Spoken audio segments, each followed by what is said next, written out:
And what do you think about the economy of the storytelling to tell us where he's at in his life, John, when we first meet him? I will say that I think was the weakest aspect of the movie that was put on Front Street for us. In the beginning, we are introduced to a man who's clearly contemplating suicide. Mm-hmm. Or I strongly believe, right?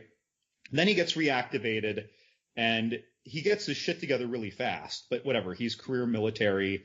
He has a purpose. And also we know that this mission could be a way for him to do something good and put himself out of his own misery. But while I feel that we see the DNA of his trauma in a few scenes that come on later, like even after they rescue him, when Ra is going to have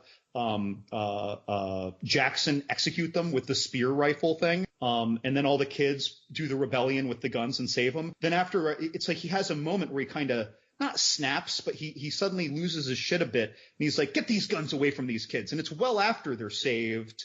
And they're all talking about how great it was that Kowalski's like, yeah, man, these guys got it together and saved us. He's like, yeah.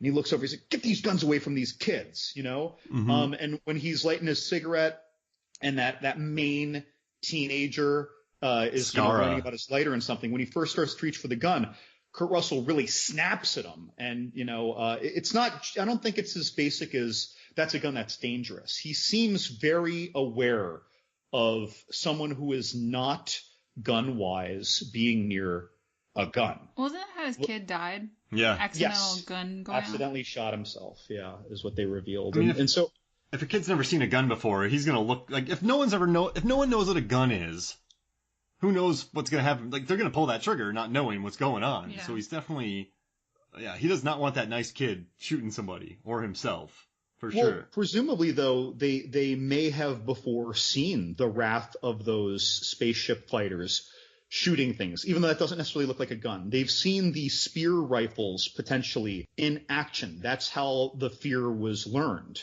at some point, right? That's where the discipline was learned, I assume. Not just being like whacked with them like and they're clubs. Mm-hmm. So yeah, I think that they're aware of things that shoot things. And I think that they could have readily understood that this gun is kind of analogous to that. Why does Ra have so few troops? Because he doesn't need them. Yeah, I was just going to say that. I think fear is already there. Well, because the firepower is so tremendous that he has at his disposal. Mm-hmm. If there's a rebellion, he just is hiding safely in his ship, and he just launches out a couple fighter jets. Yeah. And they waste to a chunk of the town, and then they fall in line. And then when most of them are scared, you send out the troops in person to put the face on his enforcers, and they shoot a couple of them maybe, or shoot them some things. I think that because of the resource and artillery disparity, it's easy to be king among cavemen when you have one gun. Yeah, this doesn't make for good content, but I totally agree with what John says. Yes. No, I'm with you. I agree. And and also, I mean, we haven't even touched on the character of Dr. Daniel Jackson. Bark, bark, bark, bark. I mean, so Dr. like Spader, who's also Jackson, you have Jack O'Neill and then Dr. Daniel Jackson. So, I mean, in the beginning, he's making a horrible speech in front of a bunch of people. This did not happen, but I have no proof. So that's an interesting speech. But, I mean, what do you guys think about Dr. Daniel Jackson? And then he gets married off to Shuri. And they actually have great communication. They start chatting. And then he saves her later on. I mean, what do you all think about Jackson's... Well, you had watched the commentary and told me how he was worried about being in a sci-fi movie, so he tried to make it more interesting and nuanced and do little quirky things. And that's all I could really focus on when I watched it. So then I kept thinking that he was being really weird. Yeah, because John, in the commentary, he was like, this is my character's stupid. Like, he was really worried. So he just wanted to make his character as interesting as possible in this. So he added just a lot of little tidbits in it. And, like, he's walking up the hill and he's like, oh, this is nice. Oh, this is great. And sitting down at his candy bar. And I think he tried his best to make it as interesting as possible. What do you think about Jackson? We all get our own 10. Yeah, exactly. Like, I love it when he says that specifically, when everyone else is annoyed with them because he can't get them back. Oh, that's nice. We all get our own 10. Look at that. Yeah. Do you like the little eccentricities that he added to his character? Do you feel like they were too much? What do you think about Dr. DDJ? Dr. Daniel Jackson. Dan Jackson.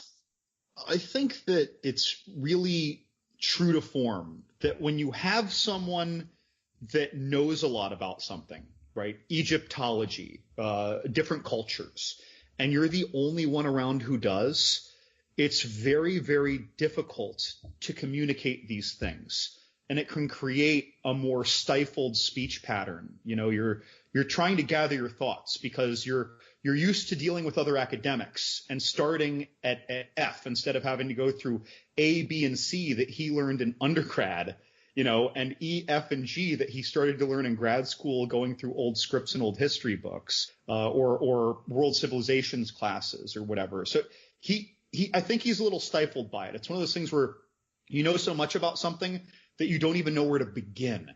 And so he foibles around with it. He makes a lot of assumptions, almost like an absent-minded professor notion. He's not used to thinking of situational awareness. He doesn't realize, or at least they don't show us in the movie, that when he's going and it's his goal just to figure out the thing to get them right back, he doesn't realize that they're not going out exploring. He's like, well, there have to be other structures here. They're like, that's not the mission. So he clearly wasn't even paying attention to things like that if he was briefed, but those aren't the things that he thinks about. He is an academic. He thinks he gets to intellectually explore something to try and make extrapolations. They're like, you're going to get there, you're going to see something, and you're going to do it. And they expect a much more basic result, lacking the notion that we think of exploration and consideration. And so I think that goes just to the communication too, right? He even when he starts to learn the language, before he starts to learn the language, he's trying to get a beat on the language. And when he's trying to explain things, he's even doing things that it makes no sense that they'd understand, even in gestures sometimes. And so, but you know, it's like sometimes you do awkward things, like when you're interacting with someone's 2-year-old, or I should actually say 1-year-old, and you're like, oh, I think he's trying to signal this, and you're trying to do something, you're not getting the reaction. I don't know. It's weird, these human connections and these misfires. But I'm starting to ramble. Megan, save me. Yeah, so when he's trying to communicate with the tribal people, I think that actually works really well because all his weird sort of ticky stuff, he can't really communicate with them yet because they don't know what he's saying. So all those weird tics make more sense because he's having to go through and sort of experiment and talk to them or communicate in a way that they might respond to. And the whole buck, buck, buck, buck. Tastes like chicken. Yeah. But you see, that's funny because it would be silly to blindly assume there were chickens there. Yeah. So when he's doing that, it's a silly thing, but you're not thinking that far ahead. You're just like, it tastes like chicken. You guys know, buck, buck, buck. But if you thought about it, it would make no sense to do that. I guess we can give him a pass because interdimensional travel. I just like that they then identify him with that thing later. Oh yeah, when Kurt Russell tries to tell them about him, dweeb with the glasses. Oh, glasses. Dweeb, long hair. When they're mimicking him, that's cute. The eyes. Spader sneezes in this movie are obnoxious. They're not sneezes. They don't... What did you say? It's not how a human sneezes? No. I've listened to many human sneezes in my life. I know. I'm sitting upstairs in the office all the time and you bless me when I sneeze. His are like honks. It's honks? Like... Yeah. They're closer to a honk. He's like vibrating his lips at the same time that he's exhaling. I know he's not really sneezing. Are you sure? There's a lot of dust and sand. But as far as movie sneezes go, I wouldn't put this in the top 23. Maybe they should have just taken some sand and blown it in his face when he needed to sneeze. Keep some cat fur around. But what do you... John, on a scale of 1 to 10, how good are his sneezes? 10's great, 1's bad. It was really poor. It was really poor. Is that a sneeze? But I love that, though. And then that one guy kept balking too long. And then they slapped him. I felt bad for that guy. He ends up dying, too. Yeah, there was one really funny thing about the communication, though. Remember when he says, they're inviting us to go with them? And Kowalski says, well, how do you know that? He says, because and he does the motion. They're inviting us to go with them. Yeah. And I love, too, how He just walks up to him and says, "Hey." I think that's the first thing he says. Like, "Hey, how we going?" Hey. No, but I actually like the dynamic that he has with his wife, Shuri.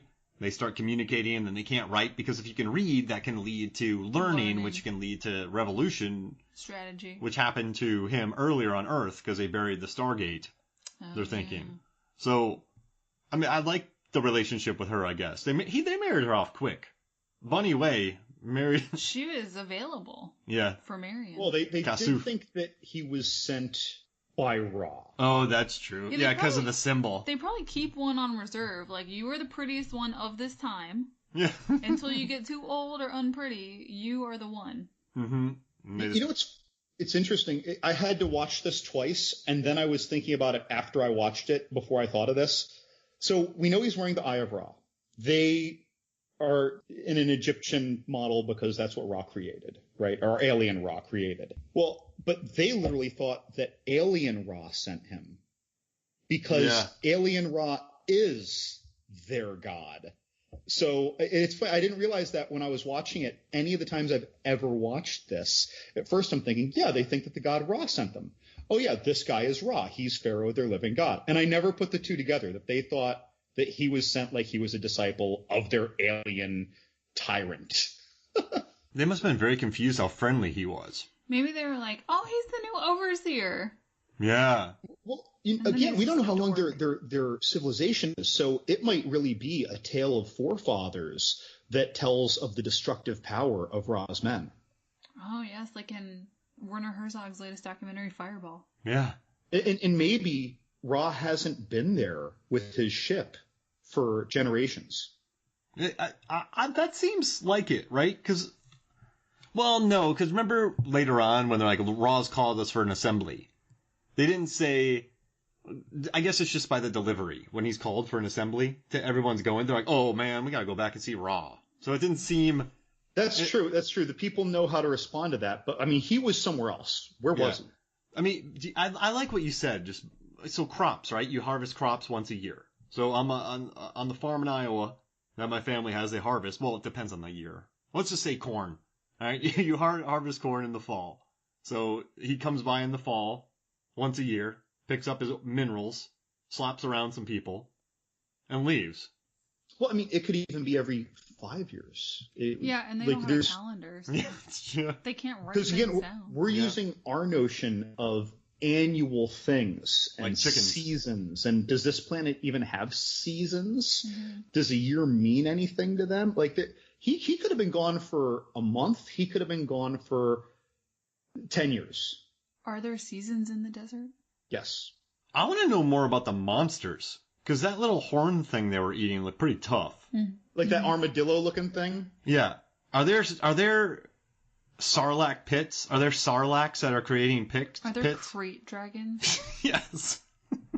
I mean, there's certainly going to be a fauna there because these people are eating things. There need to be plants that we haven't seen for our herbivores to eat. There presumably need to be things to pollinate those plants unless angiosperms haven't evolved yet in their world. But there needs to be, I mean, we have gut flora for digestive purposes. We have microorganisms in our digestive system. So there needs to be some level of fauna there, even if it's not heavily diverse because it's a desert. Mm-hmm. If you travel 1,000 miles from there, is it like equatorial Congo? Where it's rainforest and mountains? Like, we don't know what this planet is. How far is Ra's ship away from the... Okay, but they also have that massive walled world. Mm-hmm. If this was a totally safe... Oh, but probably from the sandstorms, you want to protect yourself. That's why the walls are there. But it also seems heavily fortified, too. So I wonder if there are critters that want to get in there and run amok. That's why they have that giant... I mean, mostly I think for sandstorms. But Ra has also seeded different different worlds. We know at least 2 worlds, right? Mm-hmm. And those worlds are still using the same baseline Egyptian cultural pattern. So he might be providing instruction.